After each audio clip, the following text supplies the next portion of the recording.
di rumah secara online.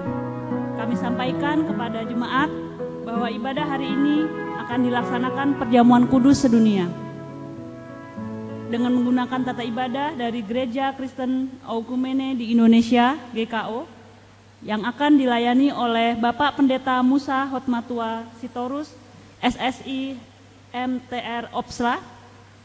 Kepada jemaat yang pertama kali mengikuti ibadah di Gereja PAUK TNI AL Sunter, kami atas nama Majelis Jemaat mengucapkan selamat beribadah.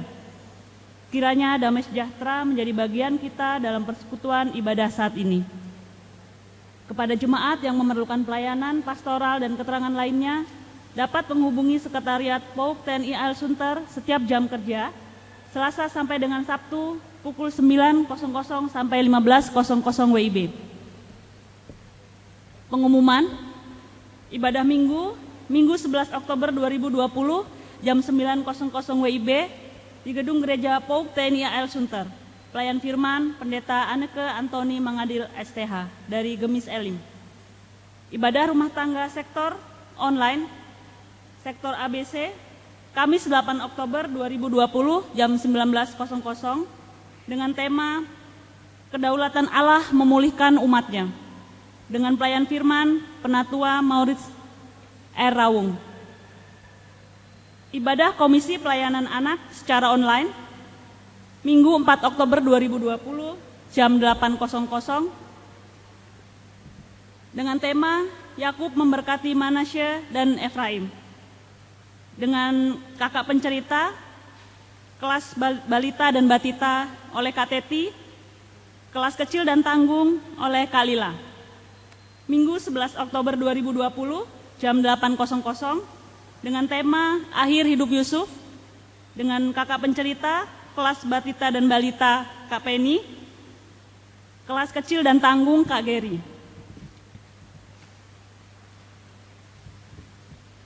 Ibadah Komisi Pelayanan Remaja via Google Meet, Minggu 4 Oktober 2020, jam 10.00, dengan tema Menjaga Ruang yang Aman, kakak pelayan Kak Augita Gabriela.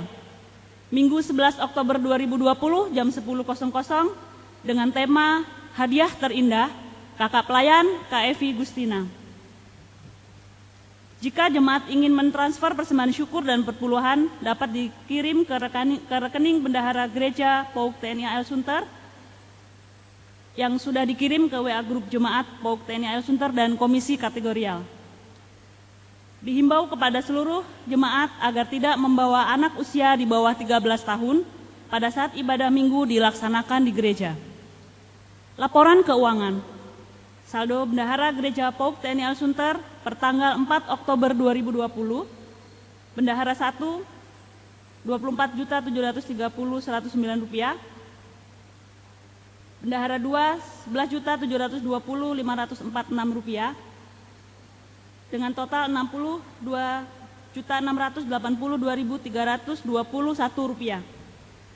Saldo dana pembangunan lantai 2 gedung sekolah minggu dan perpustakaan gedung Gereja PAUK TNI AL Sunter pertanggal 4 Oktober 2020 sebesar Rp228.829 dengan perincian saldo minggu 4 Oktober 2020 sebesar Rp20.228.829.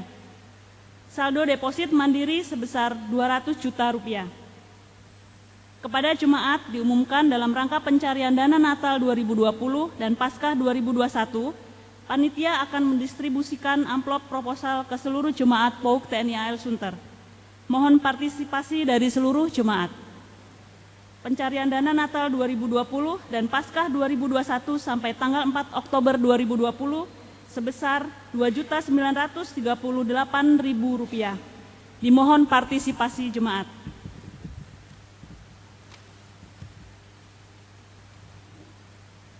Ucapan terima kasih. Majelis mengucapkan terima kasih kepada Bapak Pendeta Musa Hotmatua Sitorus SSI MTR Opsla yang akan melayani ibadah pada hari ini, dan kiranya Tuhan terus memberkati pelayanan Bapak. Majelis Jemaat mengucapkan terima kasih kepada keluarga Ibu Kun Sutrisni atas persembahan syukurnya. Kiranya Tuhan terus melipat gandakan berkat bagi saudara. Terima kasih kepada keluarga yang telah memberikan persembahan ibadah minggu dan ibadah rumah tangga yang dilaksanakan di rumah masing-masing. Majelis Jemaat mengucapkan terima kasih kepada pemusik, song leader, petugas multimedia, petugas sound system yang mengambil bagian dalam ibadah ini. Kiranya pelayanan saudara tidak pernah sia-sia. Mohon perhatian dari jemaat, sarung tangan yang sudah dibagikan harap dipakai pada saat perjamuan. Persembahan amplop perjamuan kudus harap mengikuti arahan dari majelis yang bertugas. Amplop perjamuan kudus ditaruh di kotak persembahan. Apabila ada kesalahan dalam penulisan nama dan jumlah angka dalam warta jemaat ini, kami mohon maaf. Demikianlah warta jemaat minggu ini dibacakan. Ibadah hari ini dapat jemaat lihat tayangannya di YouTube Gereja PAUK TNI AL Sunter, dan warta jemaat ini juga sudah dikirimkan ke WA grup jemaat dan komisi kategorial di PAUK TNI AL Sunter. Tuhan Yesus memberkati pelayanan kita.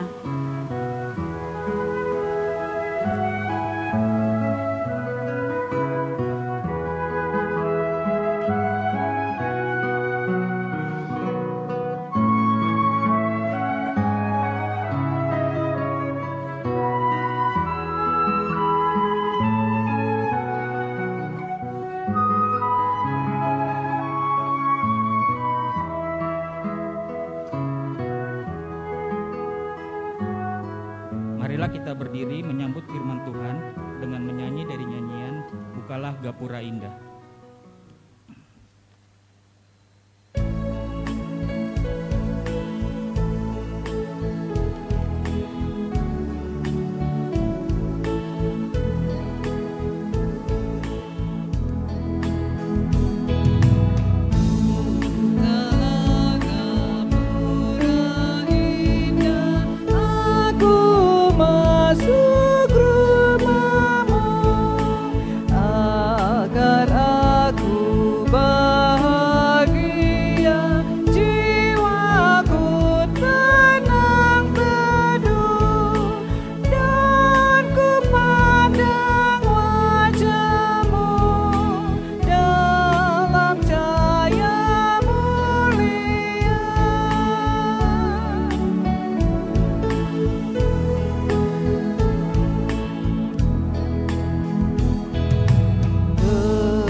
Pertolongan kita adalah di dalam nama Allah, pencipta langit dan bumi, yang memelihara kesetiaannya sampai selama-lamanya, dan yang tidak pernah meninggalkan perbuatan tangannya.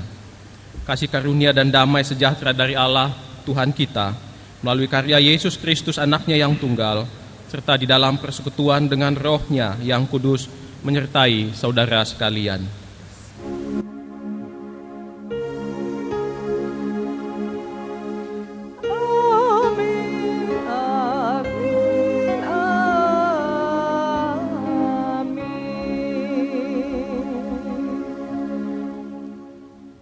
Jemaat dipersilakan duduk. Dengarkanlah firman Tuhan yang menjadi nas pembimbing bagi kita, yang diambil dari Mazmur 119 ayat 105. Firman-Mu itu pelita bagi kakiku dan terang bagi jalanku. Demikianlah sabda Tuhan. Amin. Nyanyian jemaat Bukalah Gapura Indah.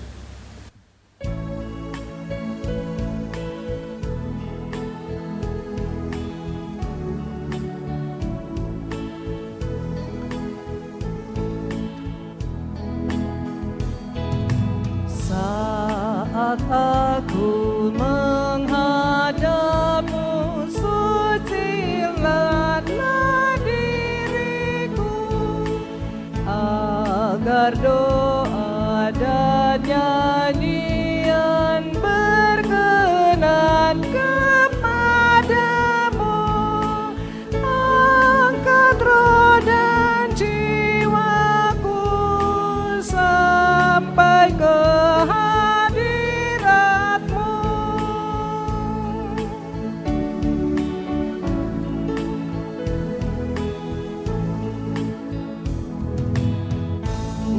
Buatlah ku tanah subur dan hatiku bukalah, agar tumbuh yang kau tabur dan berlimpah hasilnya. Budiku terangilah, firman-Mu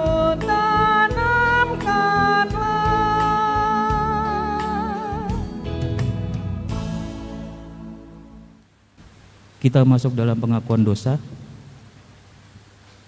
Firman Tuhan dalam Yesaya 59 ayatnya yang kedua berkata, "Tetapi yang merupakan pemisah antara kamu dan Allahmu ialah segala kejahatanmu, dan yang membuat dia menyembunyikan diri terhadap kamu, sehingga ia tidak mendengar, ialah segala dosamu."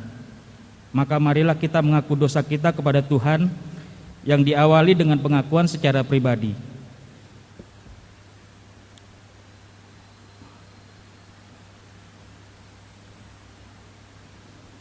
Kini, selaku jemaat kita mengaku dosa melalui nyanyian, "Kasihanilah ya Tuhan."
Dari dosa ini,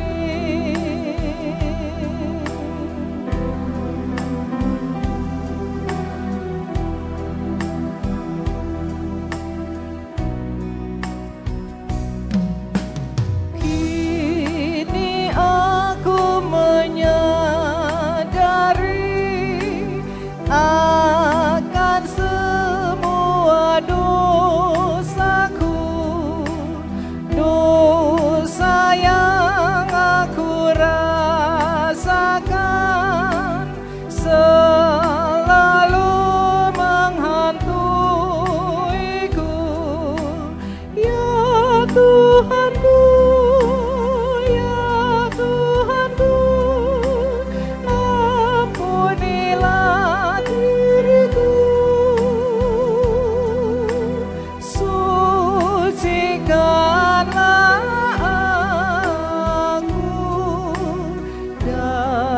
dosa ini.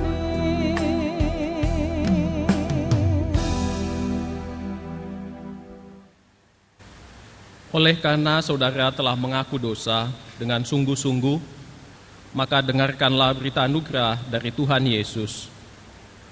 Karena begitu besar kasih Allah akan dunia ini, sehingga Ia telah mengaruniakan anaknya yang tunggal, supaya setiap orang yang percaya kepadanya tidak binasa, melainkan beroleh hidup yang kekal. Yohanes 3 ayat 16. Berdasarkan firman Tuhan itu, maka sebagai pelayan Yesus Kristus, saya memberitakan bahwa pengampunan dosa telah berlaku dalam nama Bapa dan Anak dan Roh Kudus. Amin.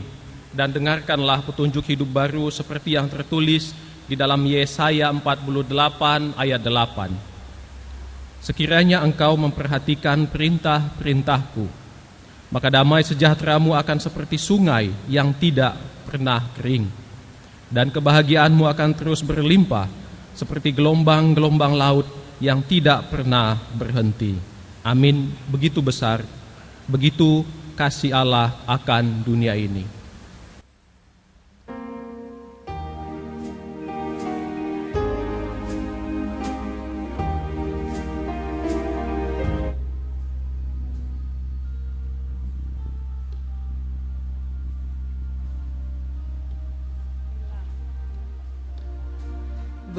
Begitu kasih Allah akan dunia, diberikan anaknya yang satu-satunya, supaya yang percaya jangan binasa, selamanya.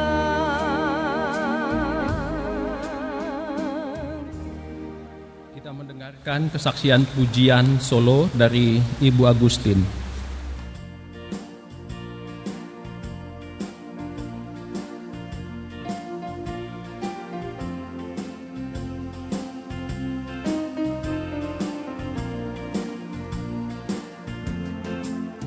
Life is easy when you're up on the mountain and you've got peace of mind like you've never known.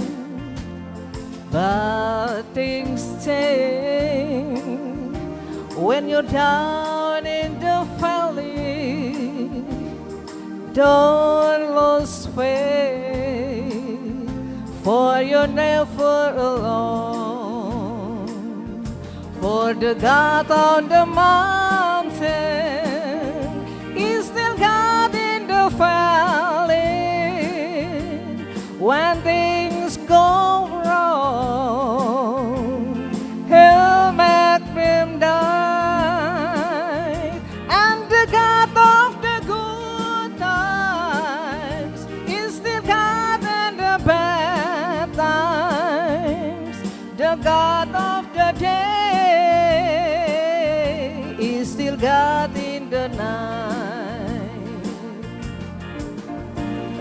Kita mengaku, kita percaya bahwa Tuhan Allah ada di mana-mana. Ada di atas gunung, ada di lembah, ada pada waktu siang dan pada waktu malam.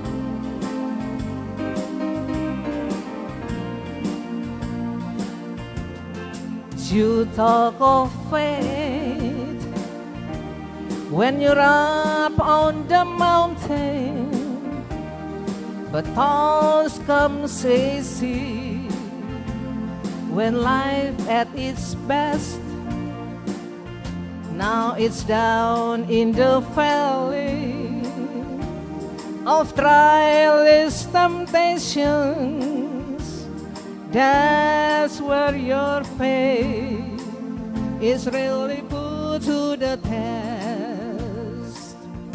But the God in the mountain is still God in the valley.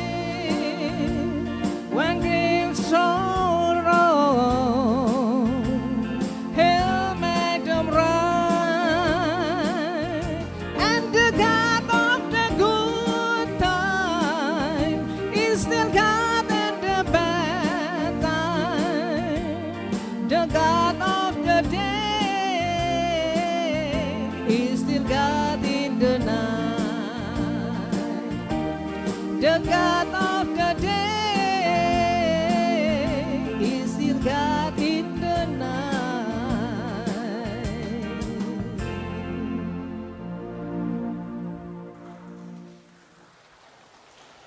Puji Tuhan. Terima kasih Bu Amin, Agustin. puji Tuhan. Baik Bapak Ibu Jemaat yang Kristus kasihi, kita akan masuk pada pemberitaan firman. Kita mari bersatu di dalam doa. Syukur dan hormat kami hanya kepadamu ya Allah atas segala anugerah, atas segala apapun yang terjadi di dalam hidup kami. Kuasa Tuhan nyata bagi kami. Pada hari ini di Minggu pagi, Tuhan memampukan kami, memberikan kami napas kehidupan dan kesehatan untuk bisa hadir di rumah-Mu yang kudus ini, untuk bersekutu, memuji Engkau, mendengar firman Tuhan. Jemaat-Mu yang telah hadir telah siap. Urapi hatinya, urapi pikirannya dan tubuhnya, agar mampu memahami firman Tuhan dan mampu menjadi pelaku-pelaku firman Tuhan. Hamba-Mu yang akan menyampaikan, Engkau jamah tubuhnya, lidahnya, pikirannya, agar kebenaran-Mu saja yang tersampaikan. Hadirlah di rumah-Mu ini, hadirlah bersama kami ya Kristus, karena kami siap untuk mendengar. Amin. Bapak Ibu jemaat yang Kristus kasihi, untuk membaca firman Tuhan saya undang untuk bangkit berdiri.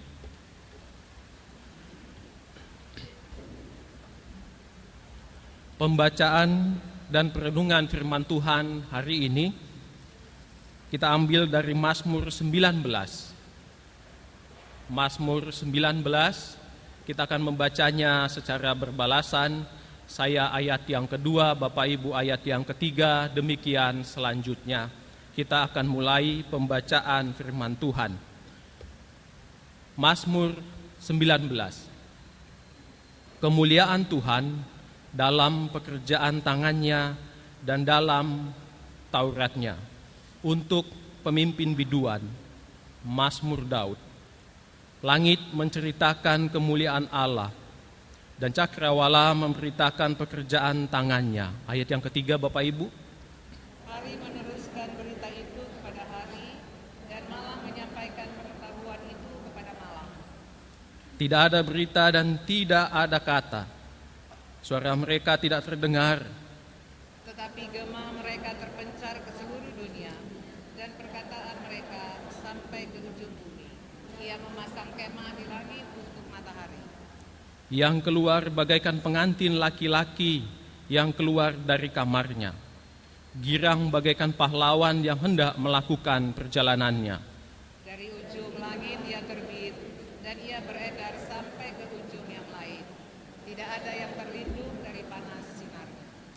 Taurat Tuhan itu sempurna, menyegarkan jiwa. Peraturan Tuhan itu teguh, memberikan hikmat kepada orang yang tak berpengalaman. Titah Tuhan itu tepat, menyukakan hati. Perintah Tuhan itu murni, membuat mata bercahaya. Takut akan Tuhan itu suci, tetap ada untuk selamanya. Hukum-hukum Tuhan itu benar, adil semuanya. Lebih indah daripada emas, bahkan daripada banyak emas tua. Bahkan daripada madu tetesan dari sarang lebah. Lagi pula hamba-Mu diperingatkan oleh semuanya itu, dan orang yang berpegang padanya mendapat upah yang besar.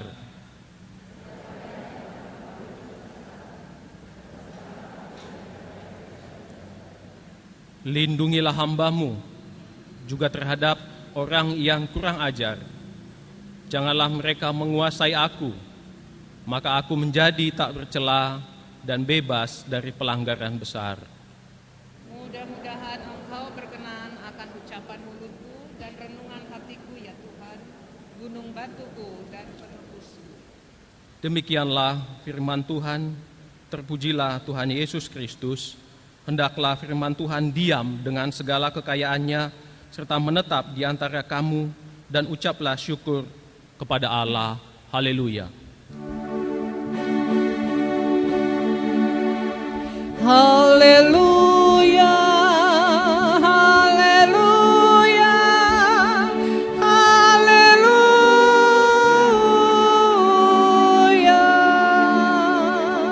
Bapak Ibu dipersilahkan duduk.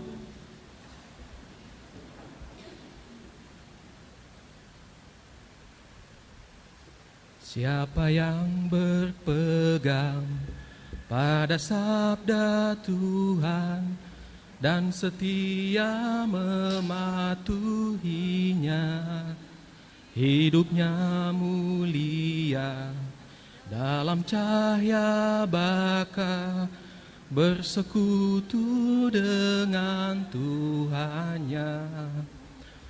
Percayalah dan pegang sabdanya, hidupmu dalam Yesus. Hidupmu dalam Yesus sungguh bahagia, amin. Demikianlah NKB 116 menyatakan bagaimana hidup berdasarkan sabda Tuhan. Bapak Ibu, jangan bandingkan suara saya dengan suara Ibu Agustin karena bedanya jauh. Ya Ibu Agustin ya. Tapi apa yang mau saya sampaikan adalah sesuai dengan tema kita, dengan hikmat Allah, pahami dan hiduplah dalam firman-Nya. Shalom Bapak Ibu. Apa kabar semuanya? Luar biasa, puji Tuhan ya. Jika kita membaca Mazmur 19 ini Bapak Ibu, maka ada dua bagian besar yang ingin disampaikan oleh Mazmur 19 tadi. Secara umumnya memang Mazmur 19 ini ingin mengatakan ada pengenalan Allah. Bagaimana manusia mengenal Allah. Mazmur 19 ini menyatakan ada dua cara yang menjadi bagian besar. Yang pertama ayat 2 sampai ayat 7 menyatakan bahwa sumber manusia untuk mengenal Allah adalah lewat pengetahuan tentang alam semesta. Lewat ciptaan Allah, lewat matahari, lewat alam dan segala macam. Itulah salah satu cara mengenal Allah. Cara yang kedua adalah ayat 8 sampai 14. Pengenalan Allah melalui pengajaran-pengajarannya, melalui Tauratnya. Jika dalam perjanjian lama disebut Taurat, dalam agama Yahudi, dalam orang Israel, Taurat yang dikatakan sebagai tempat peraturan-peraturan yang dimaktubkan atau dinyatakan Allah manusia harus lakukan. Ditulis di dalam Taurat, apa yang boleh, apa yang tidak, bagaimana berperilaku. Titah Allah ada pada Taurat. Sesuai dengan tema maka Bapak Ibu, ketika tema kita adalah hikmat Allah, pahami dan hidup dalam firman-Nya, hidup dalam firman-Nya, maka sudah menggarisbawahi kita hanya membahas firman-Nya. Kita tidak akan berbicara tentang alam.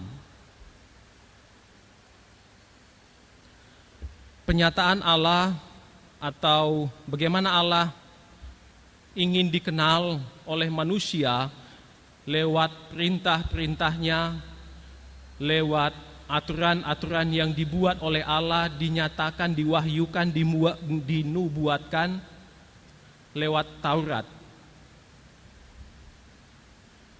Itulah yang harus dilakukan oleh umat manusia untuk mendapatkan hikmat Allah. Bagi masyarakat Yahudi, Bapak Ibu, Taurat itu mengambil peranan yang sangat penting, krusial.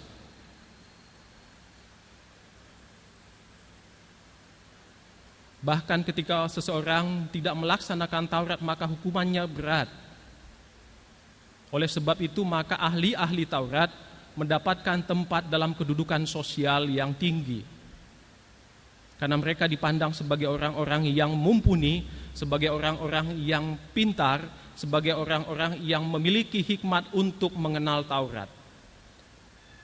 Merekalah yang bertugas untuk menyatakan, menjaga Taurat itu. Taurat juga Bapak Ibu bagi masyarakat Yahudi disebut sebagai intan permata Israel. Intan permata Israel. Hal ini dapat dipahami dengan memahami 5 sifat utama firman Allah yang ditulis di dalam ayat 8 sampai 10 pembacaan kita tadi. Yang pertama, sifat firman Allah itu adalah sempurna. Yang kedua adalah teguh. Yang ketiga adalah tepat. Yang keempat itu adalah murni. Dan yang kelima adalah benar. Maka itulah semua sifat-sifat firman Allah yang disampaikan oleh pemazmur tadi. Dan itulah yang dipegang teguh oleh bangsa Israel. Sehingga Taurat itu memiliki kedudukan yang paling utama. Bahkan di dalam dunia perjanjian baru, Bapak Ibu, kita melihat bagaimana Yesus berselisih dengan ahli-ahli Taurat. Karena Taurat bagi masyarakat Yahudi sangat memiliki peran. Lalu bagaimana ketika zaman sekarang, ketika kita dikenal sebagai orang Kristen, pengikut Kristus, maka firman Tuhan, cara Allah menyatakan dirinya, cara Yesus menyatakan dirinya bagi kita adalah lewat Alkitab. Amin. Lewat Alkitab. Dalam Alkitablah ditulis apa itu keinginan Allah, apa itu hukum kasih yang didengung-dengungkan oleh Yesus. Bagaimana manusia harus berpola tingkah laku. Alkitablah yang mengajarkan kita. Namun kita harus memahami Bapak Ibu bahwa Alkitab ini bukanlah sesuatu yang datang ujuk-ujuk dari atas langit turun begitu. Tetapi Alkitab ditulis lewat kesaksian iman, lewat kesaksian rohani para bapak-bapak gereja, para nabi-nabi, orang-orang yang memiliki kesaksian, dituliskan. Alkitab ini ditulis jauh, memiliki proses yang panjang, lewat pergumulan-pergumulan sehingga jadilah seperti apa yang ada pada kita, Bapak Ibu. Kita harus memahami itu. Ketika kemudian Alkitab ditulis berdasarkan kesaksian sejarah, pengalaman-pengalaman, maka kita pun harus memahami bahwa di dalam Alkitab berbagai macam cara gaya bahasa yang disampaikan. Mazmur termasuk menggunakan gaya bahasa sastra. Sehingga Mazmur itu bagi orang Yahudi adalah nyanyian. Sehingga menyanyikan Mazmur, membaca Mazmur harusnya nyanyi gitu ya. Mungkin di beberapa mungkin orang yang suka nyanyi gitu ya, yang tahu bagaimana mengaransemen lagu, itu dapat membacakan Mazmur lewat nyanyian. Jadi Mazmur itu adalah nyanyian Bapak Ibu. Nah, ketika kita memahami bahwa Allah berfirman lewat Alkitab dan salah satunya lewat berbagai macam tata cara penulisan, kesaksian, maka pergumulan orang-orang, pergumulan manusia, pergumulan kita saat ini adalah bagaimana kita memahami firman Allah ini. Bagaimana kita bisa hidup di dalam firman Allah ini sesuai dengan apa yang Tuhan inginkan. Bagaimana caranya? Alkitab diajarkan untuk orang Kristen mendapatkan hikmat Allah itu. Alkitab mengajarkan manusia untuk mengenal Allah lebih jauh, untuk mendapatkan hikmat. Bahkan Amsal berkata permulaan hikmat adalah takut akan Tuhan. Kemudian saya tertarik Bapak Ibu. Di dalam Alkitab pun banyak sekali ditulis tentang hikmat. Terutama kitab Amsal. Sebenarnya apa hikmat? Oh Pak, hikmat itu takut akan Tuhan. Pak, hikmat itu begini. Pak, begitu. Saya mencoba menelusuri dari Kamus Besar Bahasa Indonesia online bahwa hikmat itu disebutkan sebagai kebijakan, kebijaksanaan, sebagai kearifan. Kalau dalam bahasa Inggris, hikmat ini diterjemahkan sebagai wisdom. Wisdom itu diterjemahkan menjadi quality of having experience, knowledge and good judgment. Artinya kualitas pengalaman, kualitas pengetahuan, dan kualitas memberikan sebuah keputusan. Itulah terjemahannya Bapak Ibu.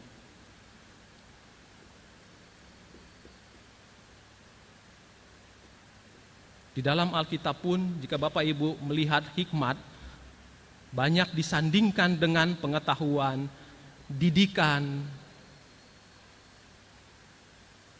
kebijaksanaan. Itulah padanannya hikmat.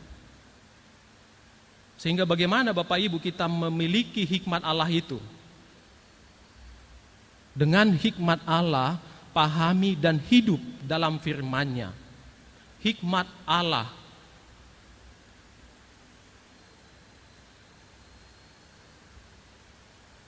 Bapak Ibu yang Kristus kasihi, ketika pada masa penciptaan, manusia dibekali dengan apa yang namanya hati nurani dan pikiran.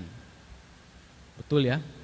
Manusia dibekali dengan hati nurani dan pikiran. Itulah yang membuat manusia menjadi makhluk tertinggi dari segala ciptaan. Oleh sebab itu Bapak Ibu, manusia diberikan mandat oleh Tuhan untuk menguasai, mengelola, menata bumi ini dengan hati dan pikiran. Supaya apa?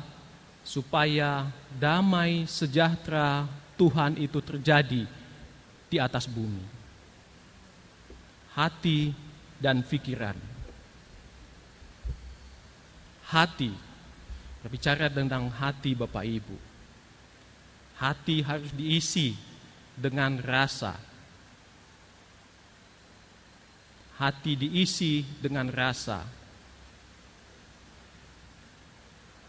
Rasa empati, rasa sosialisasi, bisa merasakan penderitaan orang, bisa merasakan tangisan orang. Itulah hati. Bukan hati jeroan ya Bapak Ibu ya yang dijual. Hati nurani. Itulah yang dibekali Allah untuk memberikan penilaian bagi manusia untuk bisa berempati. Kalau manusia sudah tidak punya hati Bapak Ibu, maka ciloko. Ciloko jadinya Bapak Ibu, manusia itu. Yang kedua, pikiran. Pikiran harus diisi dengan pikiran-pikiran yang bersih, pikiran-pikiran yang baik, pikiran-pikiran yang sesuai dengan Allah. Bagaimana Bapak Ibu caranya mengisi pikiran? Salah satunya adalah dengan membaca. Orang yang sering membaca dengan orang yang tidak pernah membaca, maka itu akan kelihatan di dalam sebuah pengambilan keputusan, di dalam menghadapi sebuah situasi. Orang yang membaca dengan orang yang tidak membaca itu beda.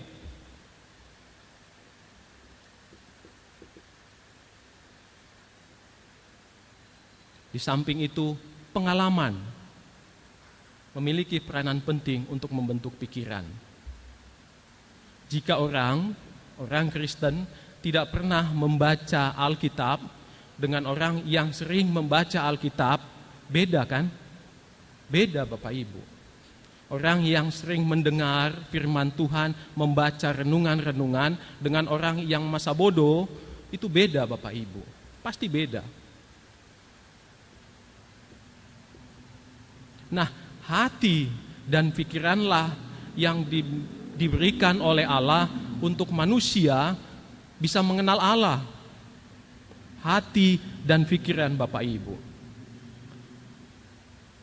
Maka tugas kita orang tua mendidik anak-anak kita untuk mempunyai hati yang bersih dan pikiran yang bersih.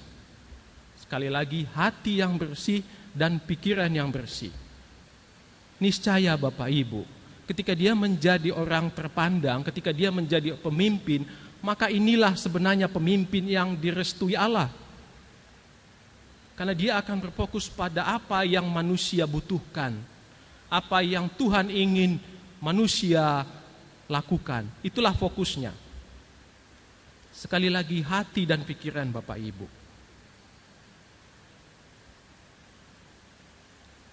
Pertanyaannya, Mari kita melihat dunia kita saat ini. Mari kita melihat diri kita saat ini. Seberapa banyak kita membaca firman Tuhan? Seberapa banyak kita mendengar firman Tuhan? Lebih banyak kita mendengar firman Tuhan atau mendengar WA-WA yang gak jelas?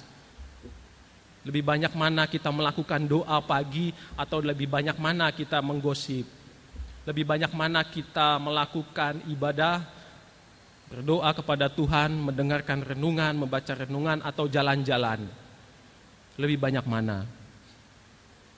Apa yang kita baca, kata orang Bapak Ibu ya, apa yang kita baca, apa yang kita dengar, itu adalah representasi pikiran kita.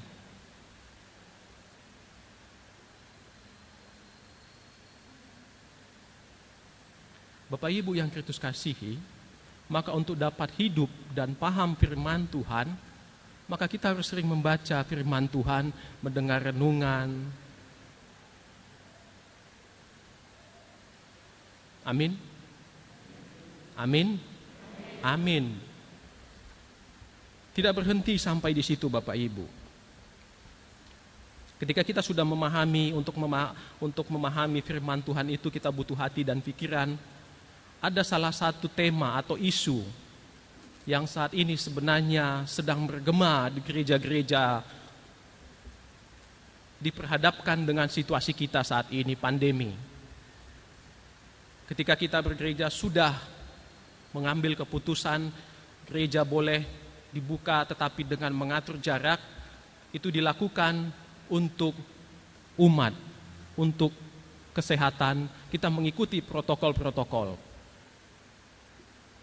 Namun ada satu Bapak Ibu yang saya dan beberapa pendeta sedang bergumul ini, dan saya sudah lontarkan kepada majelis. Bagaimana tata cara melakukan baptisan kudus di masa pandemi? Diperhadapkan dengan protokol kesehatan, diperhadapkan dengan situasi masyarakat saat ini. Bagaimana tata caranya? Jika dahulu kita tidak pernah memikirkan ini Bapak Ibu, baptisan itu ya sudah datang ke gereja, pendeta mendoakan, ambil air, diusapkan. Kan begitu ya? Pertanyaannya,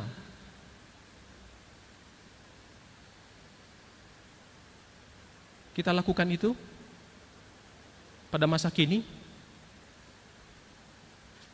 Bagaimana kita melakukan baptisan kudus di masa pandemi? Inilah tantangan kita hari ini Bapak Ibu.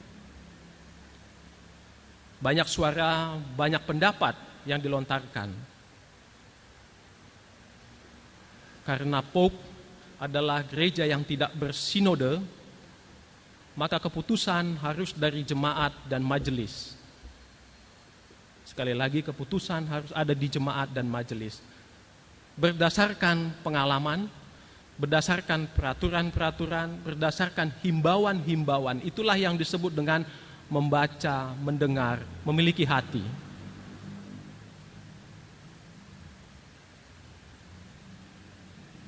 Semoga Bapak Ibu, renungan ini dapat membuka cakrawala berpikir kita bahwa tantangan kita ke depan akan banyak dan kita harus siap, khususnya menyiapkan hati dan pikiran kita untuk menghadapi setiap persoalan-persoalan hidup ke depan, termasuk persoalan bergereja, dan sebuah keputusan yang bijak harus diambil.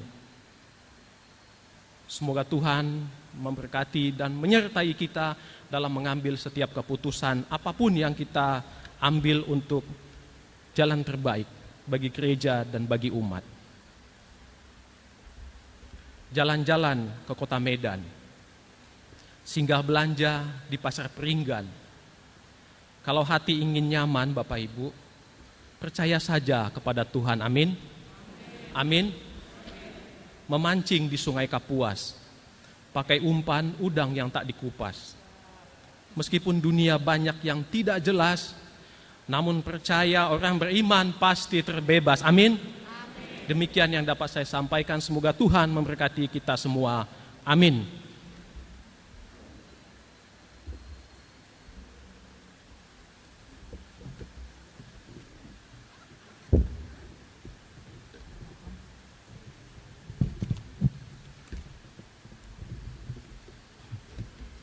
Bapak Ibu Jemaat, mari kita berdiri.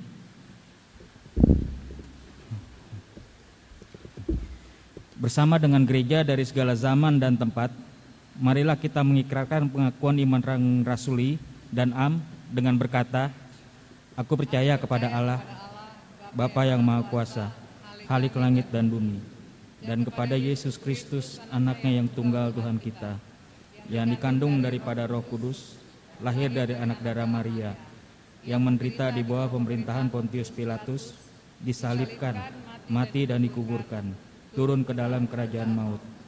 Pada hari yang ketiga, bangkit pula dari antara orang mati, naik ke sorga, duduk di sebelah kanan Allah, Bapa yang Maha Kuasa, dan akan datang dari sana untuk menghakimi orang yang hidup dan mati.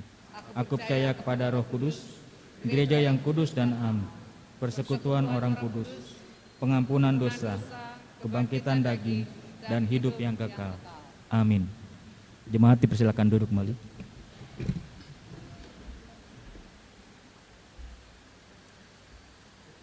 Bapak Ibu jemaat yang Kristus kasihi, kita akan masuk pada pelayanan sakramen perjamuan kudus. Maka dengarkanlah penetapan perjamuan kudus. Sakramen perjamuan kudus yang dilayangkan dalam gereja adalah berdasarkan perintah Tuhan Yesus. Seperti disaksikan oleh Rasul Paulus dalam 1 Korintus 11 ayat 23 sampai 26. Sebab apa yang telah kuteruskan kepadamu telah aku terima dari Tuhan, yaitu bahwa Tuhan Yesus pada waktu malam ia diserahkan mengambil roti, dan sesudah itu ia mengucap syukur atasnya. Ia memecah-mecahkannya dan berkata, inilah tubuhku yang diserahkan bagi kamu. Perbuatlah ini menjadi peringatan akan aku. Demikian juga ia mengambil cawan sesudah makan lalu berkata, cawan ini adalah perjanjian baru yang dimeteraikan oleh darahku. Perbuatlah ini setiap kali kamu meminumnya menjadi peringatan akan aku. Sebab setiap kali kamu makan roti ini dan minum cawan ini, kamu memberitakan kematian Tuhan sampai ia datang. Arti perjamuan kudus. Perjamuan kudus adalah peringatan akan Kristus. Roti mengingatkan akan kehidupannya, cawan mengingatkan akan kematiannya, dan pelayanan ini sendiri mengingatkan akan kebangkitan dan kehadirannya yang sungguh-sungguh dalam persekutuan kita. Perjamuan kudus adalah proklamasi akan kematian Kristus.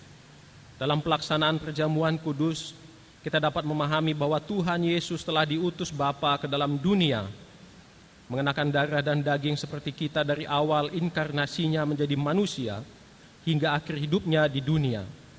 Ia telah menanggung murka Allah, bahkan ia membiarkan tubuhnya yang mulia dipaku pada kayu salib supaya surat utang dosa kita dipakukan kepadanya. Perjamuan kudus melambangkan kesatuan kita dengan Kristus dan juga kesatuan dengan sesama kita. Perjamuan kudus memperlihatkan kepada kita bahwa iman dan percaya kita diarahkan kepada Kristus sebagai korban yang sempurna, sekali untuk selamanya, yang menjadi dasar atas keselamatan kita, karena bagi jiwa kita yang lapar dan haus, Dia telah menjadi makanan dan minuman yang benar-benar mengaruniakan kehidupan yang kekal. Juga memperlihatkan bahwa oleh Roh yang sama, kita dihubungkan satu sama lain, bagaikan anggota satu tubuh dalam kasih persaudaraan yang sejati. Perjamuan kudus adalah tanda atau materai yang menunjukkan betapa kokoh perjanjian damai antara Allah dengan kita. Tuhan Yesus sendiri yang memperkokoh janji Allah untuk mendamaikan dan menyelamatkan kita yang ditandai dengan darah Kristus. Perjamuan kudus sebagai jaminan kedatangan Kristus yang kedua kali. Perjamuan kudus mengarahkan kita kepada perjamuan agung bersama Kristus di rumah Bapa yang kekal, di mana kita makan dan minum bersama Kristus dalam kerajaannya. Maka kita diminta untuk memberitakan kematian Tuhan sampai ia datang melalui perjamuan kudus. Mari kita menguji diri memasuki sakramen perjamuan kudus. Kita menaikkan nyanyian perjamuan yang kudus.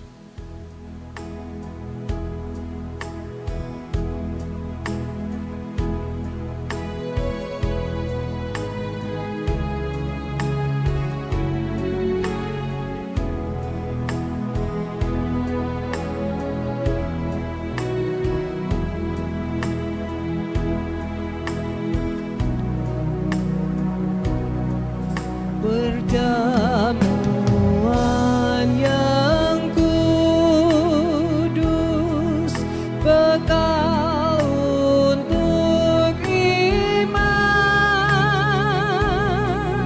dengan hati yang tulus, sembah pada Tuhan. Tubuh Yesus,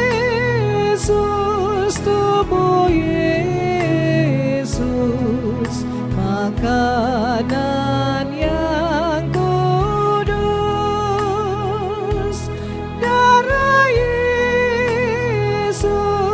Darah Yesus, minuman yang kudus.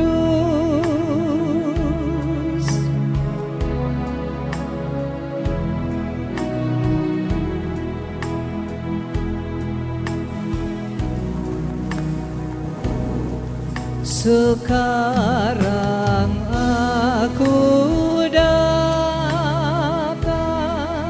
membawa dosaku, dengan sesal dan malu berbalik padamu. Tubuh Yesus, makanan yang kudus.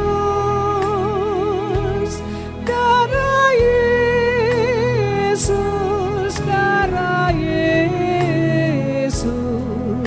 minuman yang kudus.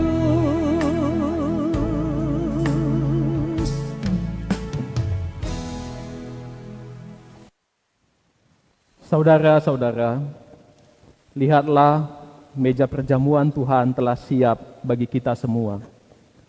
Perjamuan kudus diperuntukkan bagi saudara-saudara yang telah dibaptis dan mengaku percaya. Berbahagialah setiap anak-anak Allah Bapa yang telah diundang ke meja perjamuan kudus ini.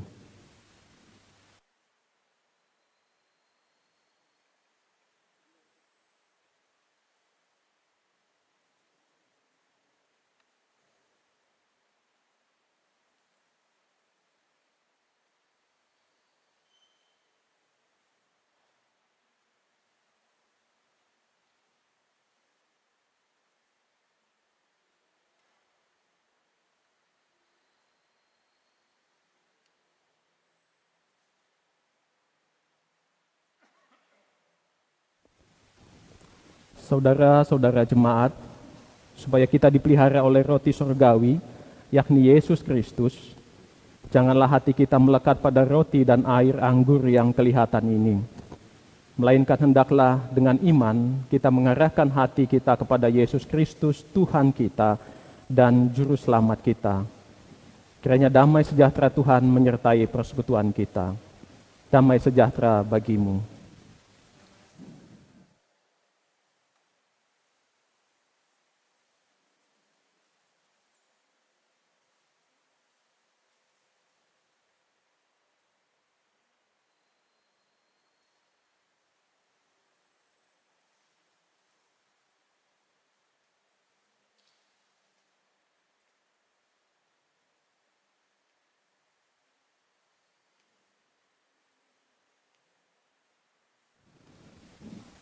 Roti yang dipecah-pecahkan ini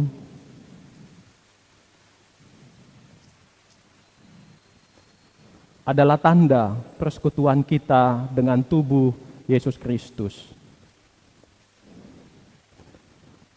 Ambillah,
Ingat dan percayalah bahwa tubuh Tuhan kita Yesus Kristus telah dipecah-pecahkan untuk keampunan segala dosa kita. Makanlah dengan mengucap syukur.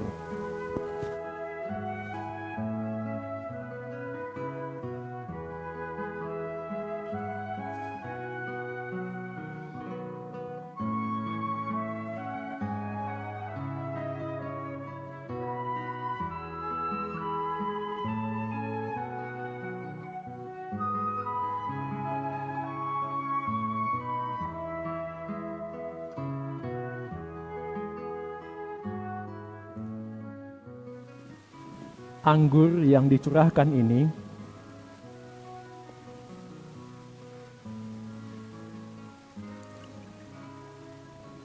adalah tanda persekutuan kita dengan darah Tuhan Yesus Kristus, darah perjanjian baru bagi kita.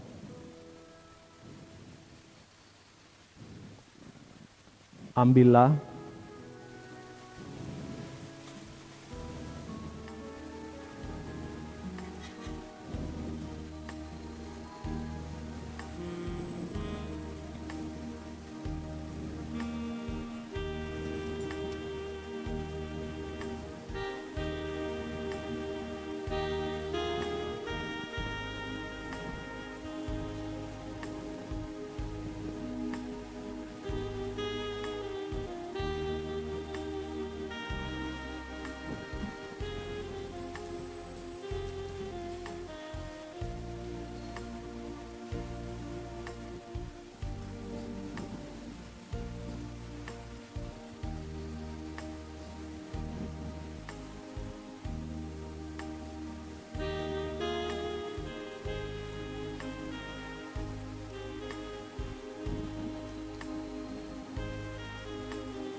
Ingat dan percayalah bahwa darah Tuhan kita Yesus Kristus telah ditumpahkan untuk keampunan segala dosa kita. Minumlah dengan mengucap syukur.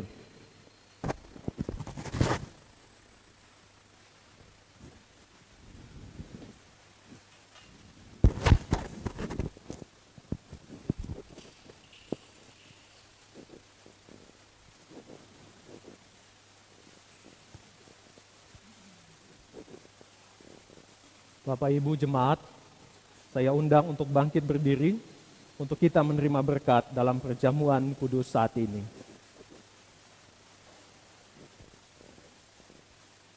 Damai sejahtera Allah yang melampaui segala akal akan memelihara hati dan pikiranmu dalam Kristus Yesus. Amin.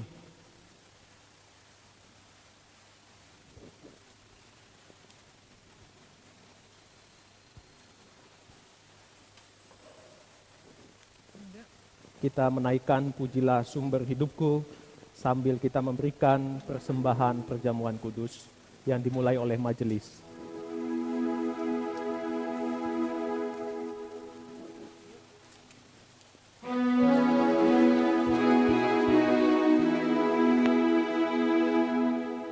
Pujilah sumber hidupmu, puji Dia di dalam surga sampai kekal abadi. Pujilah sumber hidupmu, bunyikan bersama suling dan rebana sambil melakukan syukur bagi Tuhan. Pujilah sumber hidupmu.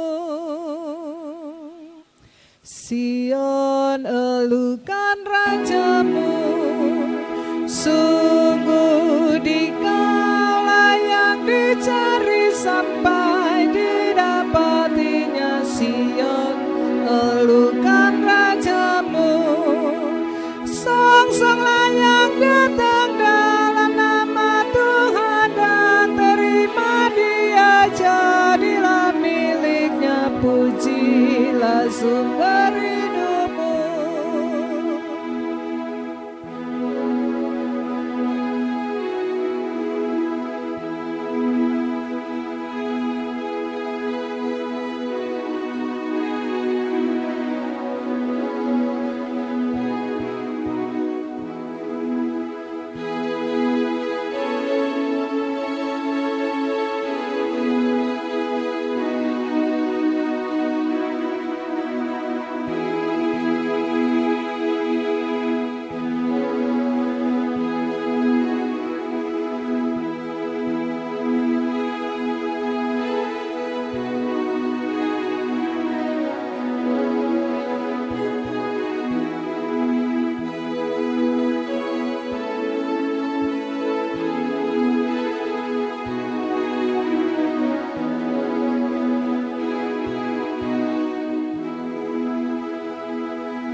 Bapak Ibu jemaat yang Kristus kasihi, mari kita menaikkan doa-doa permohonan kita lewat doa syafaat yang nanti kita akhiri dengan doa Bapa kami.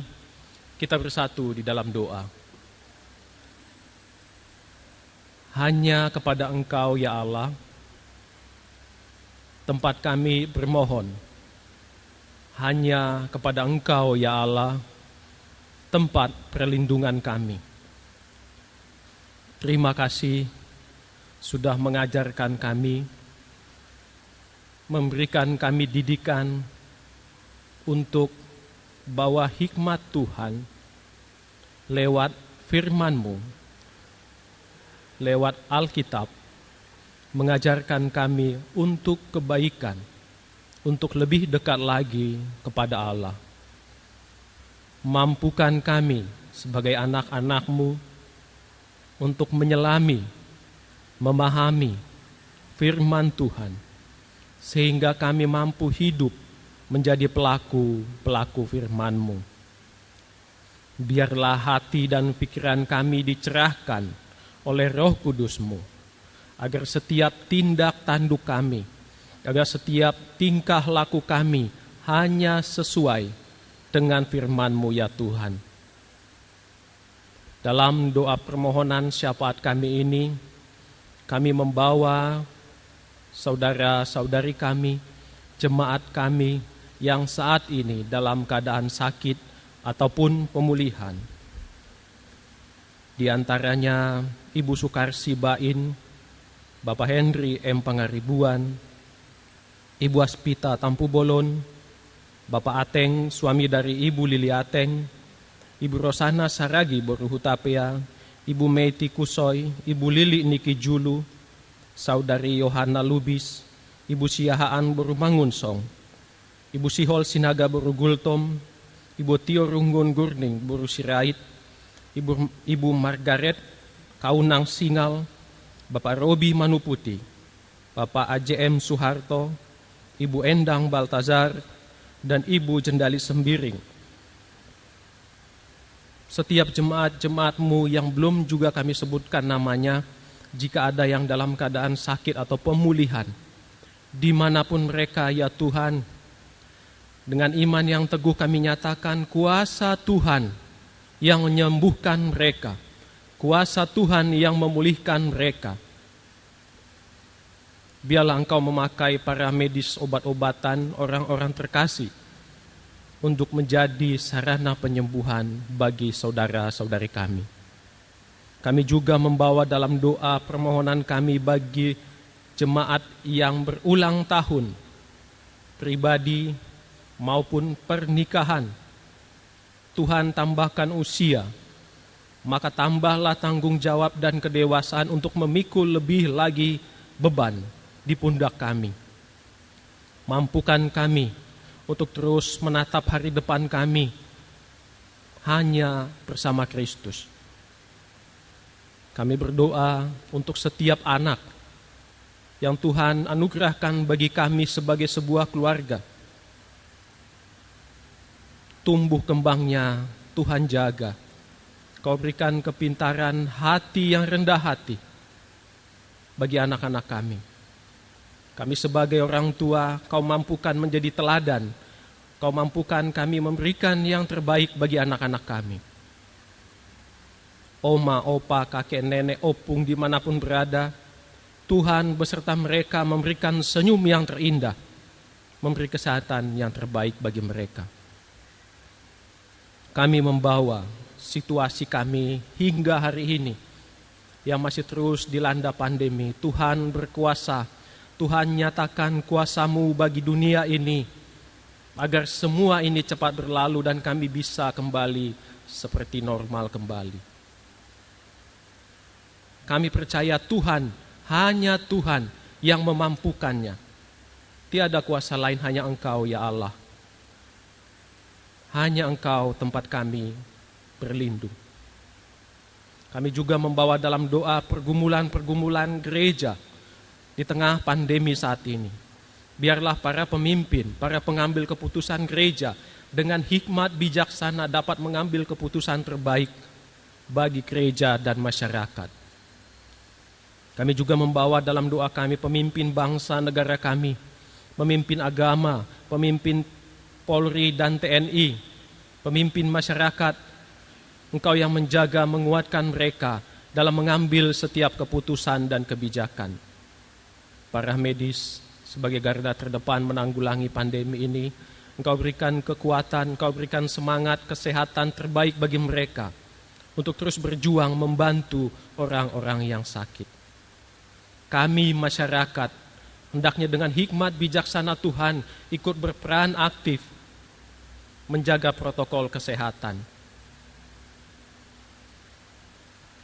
Terima kasih Tuhan, pada hari ini Engkau mampukan, Engkau berikan kami kesempatan untuk menikmati perjamuan kudus bersama Kristus, agar kami dipersatukan di dalam Roh Kudus bersama Kristus. Di atas segalanya, kami mohon ampunkan kami akan dosa-dosa kami, agar kami layak di hadapan-Mu. Kiranya Tuhan berkenan mendengar dan mengabulkan setiap doa permohonan kami ini, yang kami landaskan dengan doa Bapa kami. Bapa kami yang di surga, dikuduskanlah nama-Mu, datanglah kerajaan-Mu, jadilah kehendak-Mu di bumi seperti di surga. Berikanlah kami pada hari ini makanan kami yang secukupnya, dan ampunilah kami akan kesalahan kami, seperti kami juga mengampuni orang yang bersalah kepada kami. Dan janganlah membawa kami ke dalam pencobaan, tapi lepaskanlah kami daripada yang jahat. Karena Engkaulah yang mempunyai kerajaan dan kuasa dan kemuliaan sampai selama-lamanya. Amin.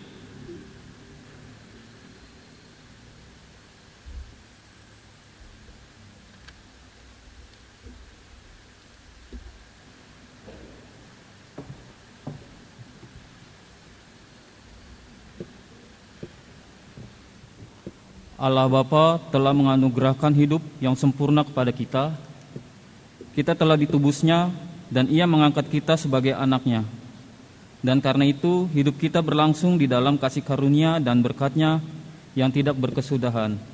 Maka sebagai tanda pengakuan akan hal itu, kita mempersembahkan syukur yang didasarkan pada firman-Nya. Sebab itu janganlah kamu khawatir dan berkata, apakah yang akan kami makan? Apakah yang akan kami minum? Apakah yang akan kami pakai? Tetapi carilah dahulu kerajaan Allah dan kebenarannya, maka semuanya itu akan ditambahkan kepadamu. Matius 6 ayat 31 dan 33. Dengan kesadaran diri kita, dengan mematuhi protokol kesehatan, Bapak, Ibu, Saudara, Saudari memberikan persembahan setelah pujian bait pertama selesai dinyanyikan. Nyanyian persembahan, ya Tuhan, hanya inilah.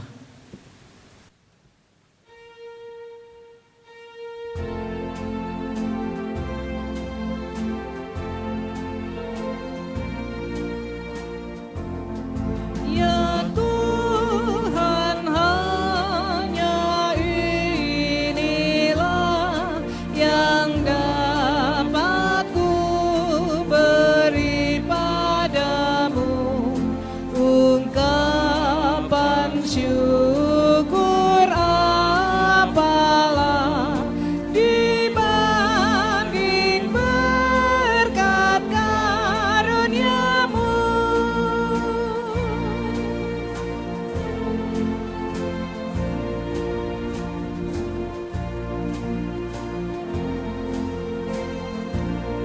Jemaat diundang berdiri dan kita nyanyikan bait kedua, ya Tuhan, hanya inilah.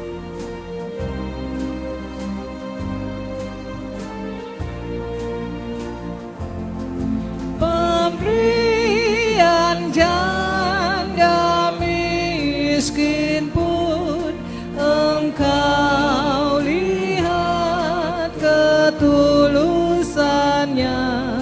Tiliklah juga hatiku saat ku bawa persembahan.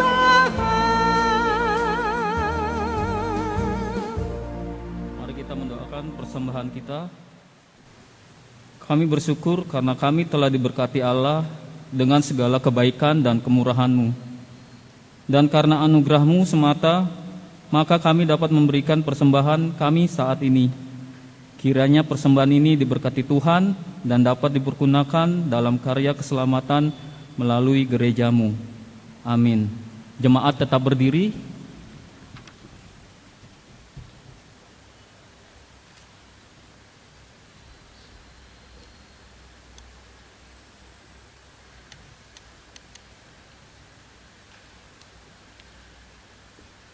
Bapak Ibu jemaat yang Kristus kasihi, ibadah kita telah selesai.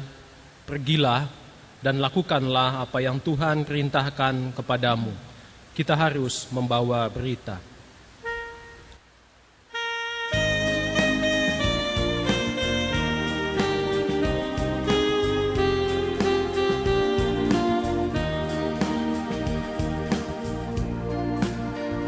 Kita harus membawa berita pada dunia dalam-dalam tentang kebenaran dan kasih dan damai yang menetap, dan damai yang menetap, karena gelap jadi remang pagi dan remang jadi siang terang. Kuasa Kristus kan nyatalah, ramani dan cemerlang. Arahkanlah hatimu pada Tuhan dan terimalah berkat-Nya. Tuhan memberkati engkau dan melindungi engkau. Tuhan menyinari engkau dengan wajah-Nya dan memberi engkau kasih karunia. Tuhan menghadapkan wajah-Nya kepadamu dan memberi engkau damai sejahtera.